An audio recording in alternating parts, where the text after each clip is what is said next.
Começando o programa neste momento com as informações do Coritiba. Coritiba que jogou hoje, foi o único jogo da rodada que tivemos. Por quê? Porque foi um jogo atrasado da 8ª rodada entre FC Cascavel e Coritiba. Um jogo bastante morno. E quem acompanhou de perto e traz as informações é o repórter Nicolas França. O Domingão de Carnaval aqui em Cascavel teve bola rolando no Estádio Olímpico Regional. Partida atrasada da 8ª rodada do Campeonato Paranaense. FC Cascavel e Coritiba que não saíram do 0-0. Coxa buscava uma vitória para chegar à última rodada, na qual enfrenta o Operário fora de casa com a vantagem do empate para terminar a primeira fase na segunda colocação. E o FC Cascavel ainda em busca de alguns pontinhos para confirmar matematicamente a sua classificação entre os 8 times que avançam para a próxima fase. Até havia uma expectativa no Coxa de que alguns titulares fossem poupados. Afinal de contas, para o próprio técnico Antônio Oliveira falou que a prioridade de momento para o clube é a estreia na Copa do Brasil, quinta-feira contra o Maitá, no Acre, valendo seguir na competição nacional, mas também um prêmio de R$1.700.000. Mas ele também falou que vai haver tempo suficiente de recuperação entre hoje e quinta, por isso escolheu colocar em campo uma base titular, a não ser o Aleph Manga, suspenso pelo 3º cartão amarelo, e o garoto Caio César, que segue em tratamento por causa de um desconforto muscular. Desta forma, o Robson foi mantido no ataque, ele havia ido muito bem na partida anterior contra o Londrina, e o Fabrício Daniel ganhou a oportunidade também de atuar ali no sistema ofensivo. Coritiba começou pressionando, com tentativas do próprio Fabrício Daniel, do Robson, do Rodrigo Pinho. Na melhor oportunidade do primeiro tempo, o Marcelino Moreno, por pouco não marcou o primeiro gol dele com a camisa coxa branca, mas cara a cara com o goleiro André Luiz, acabou desperdiçando, A oportunidade parou no goleiro do Cascavel. O time da casa apostava nas jogadas em transição, nos contra-ataques, especialmente em bolas preparadas pelo centroavante, Lucas Coelho, e chegadas do lateral esquerdo, César Moraes. Foi assim que levou mais perigo no primeiro tempo. Na segunda etapa, o Coxa caiu de produção no ataque, não criou mais tantas oportunidades, chegou a marcar um gol, lance reclamado ali pelo time de uma posição de impedimento duvidosa que foi marcada do Vitor Luiz. Ele recebeu um lançamento longo, ajeitou de cabeça e o Robson chegou a mandar para dentro, mas já havia subido a bandeira. O Coxa também reclamou de um possível pênalti no Rodrigo Pinho no primeiro tempo, de uma bola na mão do zagueiro do Cascavel na segunda etapa, ao passo que a equipe da casa também teve a sua reclamação de um suposto pênalti em cima do Robinho. Já na segunda etapa, quando o Coritiba diminuiu o seu poderio ofensivo e o Cascavel aumentou as investidas nos contra-ataques, especialmente lá pelo lado esquerdo, que já funcionava no primeiro tempo e ganhou um incremento com a entrada do Rodrigo Alves, o Pelezinho. Na segunda etapa, ali o Coritiba teve que se livrar algumas vezes de situações claras criadas pelo Cascavel, inclusive com o goleiro Gabriel tendo que trabalhar. No final das contas, esse empate por 0-0 e agora sim, o Coxa volta todas as suas atenções pensando no duelo da Copa do Brasil, quinta-feira, com o Maitá, no Acre. Tá certo, muito obrigado, Nicolas França. Já já o Irapitã vai falar desse jogo. Torcida do Coritiba, uma boa parte, pelo menos um pouco preocupada. E o jogo, Irapitã? Não gostei. Jogo morno, né? Não gostei. Eu imaginava um cenário bem diferente, tanto para Coritiba quanto para Cascavel. Há que se dar um desconto, isso veio uma reclamação mais forte, principalmente do Coritiba, da questão do gramado. O Antônio Oliveira falou sobre isso, que o gramado não estava em boas condições. E ele tem razão. Ele tem razão, mas, Osmar, o que faltou, ao meu ver, tanto para Coritiba quanto para Cascavel, foi um pouquinho mais de atitude, sabe? De você querer a vitória, de você pressionar o adversário.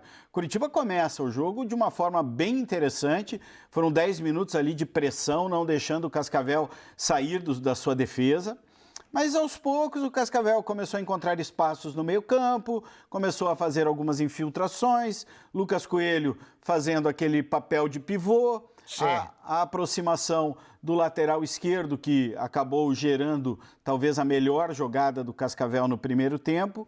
E no segundo tempo também foi pelo lado esquerdo que o Cascavel criou as principais jogadas. E no segundo tempo, o Coritiba praticamente inexistiu no setor ofensivo.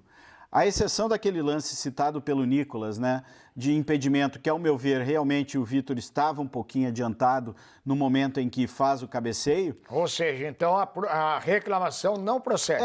Do ângulo que eu vi na televisão, eu acredito que acertou o assistente. Claro, a gente fica tudo em cima do ângulo da televisão, como as duas penalidades reclamadas por Coritiba e por Cascavel. A do Coritiba até acho que há um fundo de base realmente para a reclamação do Coritiba, porque o Pinho estava à frente da bola, né? E o jogador do Cascavel toca, né, por trás no atacante do Coritiba. Mas, repito, o árbitro estava muito próximo da jogada.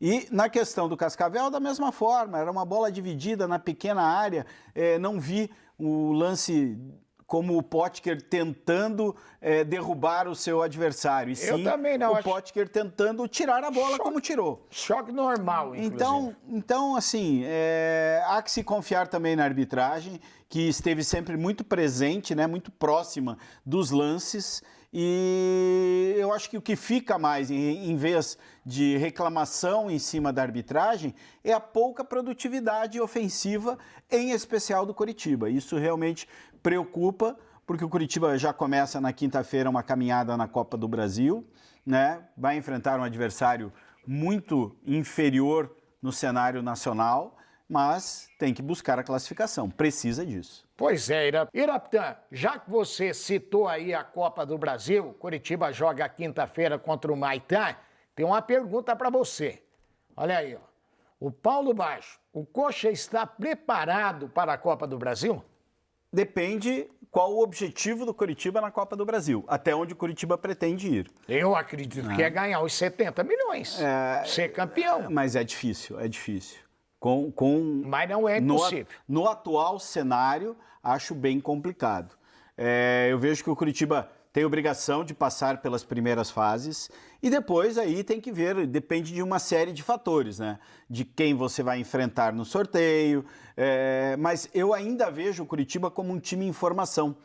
E não sei se essa formação ela vai acontecer na velocidade que todo mundo está imaginando, porque já foram 10 rodadas de campeonato paranaense e eu ainda não vejo o Coritiba com aquela essência, né, de um time que a gente possa confiar em termos de formatação de meio campo. A zaga ainda está sendo moldada, o ataque hoje não teve o Aleph Manga e não teve o Caio César, mas ninguém imaginava que o Caio César seria titular desse time. Então eu vejo o Coritiba ainda em formação e o Antônio Oliveira tentando incutir as suas ideias, né, nesse Coritiba. Aliás, aproveitando, mandando um abraço para o Jonathan Mendes e para o Anderson Luiz, que estão lá em Cascavel acompanhando o programa.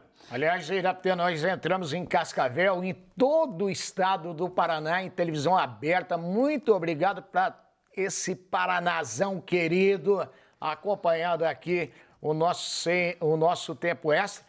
Inclusive, um parabéns especial aí pro Anderson Luiz, que ficou mais velho no último sábado, né? Isso aí. Gente boa, da melhor qualidade. E o Jonathan Mendes, a cada dia, tá dando show aí na cobertura também do Coritiba. Então, e voltando à pergunta, acho que para as primeiras fases, o Coritiba tem, mais do que estrutura, ele tem obrigação de passar, né? Eu não consigo imaginar o Coritiba tendo dificuldades diante do Humaitá. Por mais que o Humaitá tenha eliminado o Trem, que tenha avançado às oitavas de final da Copa Verde, né? Conquistou o resultado no último sábado, jogando no Florestão, que é o local da partida, mas o Coritiba vai enfrentar um clima diferente, um gramado ruim, mas não terá torcida contrária, porque a torcida do Humaitá não vai até a cidade de Rio Branco, né? No jogo de sábado, tínhamos nem 200 torcedores no estádio. Ou seja, é campo neutro. É praticamente um campo neutro. E o Coritiba tem a obrigação de garantir a classificação. O ponto positivo dessa equipe do Coritiba é a solidez defensiva, né? O Coritiba tem a melhor defesa do Campeonato Paranaense. Em 7 dos 10 jogos não sofreu gols. Então é um ponto bem importante, bem importante. Mas mesmo com este número positivo, ainda vejo um setor defensivo sendo formado, né? a chegada de um novo zagueiro, né? A formatação ainda sendo ajustada, laterais às vezes com problema. O Natanael hoje teve muita dificuldade em termos de marcação, né? Foi por ali que o Cascavel criou as principais jogadas. Então, para dizer que o Curitiba está pronto para entrar na Copa do Brasil e avançar até a fase decisiva realmente, lá na frente, quando entram os clubes da Libertadores, eu diria que ainda não está pronto, não.